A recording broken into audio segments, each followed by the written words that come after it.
We are with the home theater construction. As I said the last time, the basement was getting finished out. So we just finished doing the sheetrocking and the spackling of the whole basement. And I just want to do this video, show you progress of where we are right now.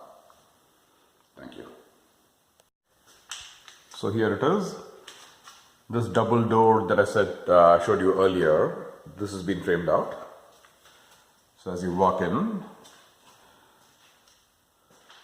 on the opposite side, you basically see the sheetrock. I used the green board over here.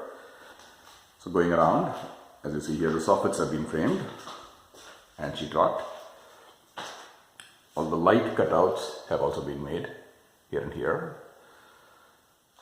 The back wall. Move forward. The soffit there has also been framed.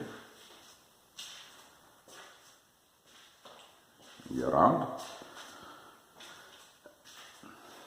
Yeah, the wall behind the screen wall, as we showed you in the raw construction with the studs, there was one door on the left side for the left speaker to enter to the back of the left speaker, and there's the other door on the right to enter to the back of the right speaker. So these have been done as well.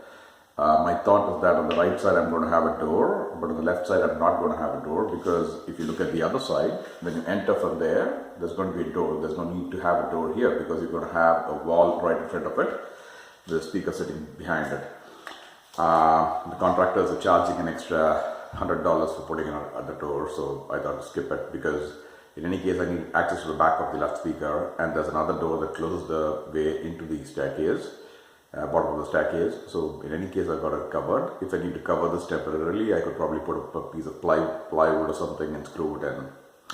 The other key things that have been done here are, I told you earlier about the 5/8 inch sheetrock ceiling. From the recommendation from the folks at the AVS forum, I upgraded the 1/2 inch sheetrock to a 5/8 inch ceiling.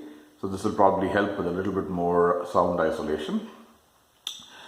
In the leftover sheetrock, we actually used it for 5/8 inch on the left interior wall.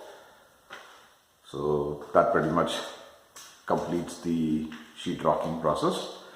So as next step, what we're going to do is the sanding has to be completed. After the sanding, the electrician will be here.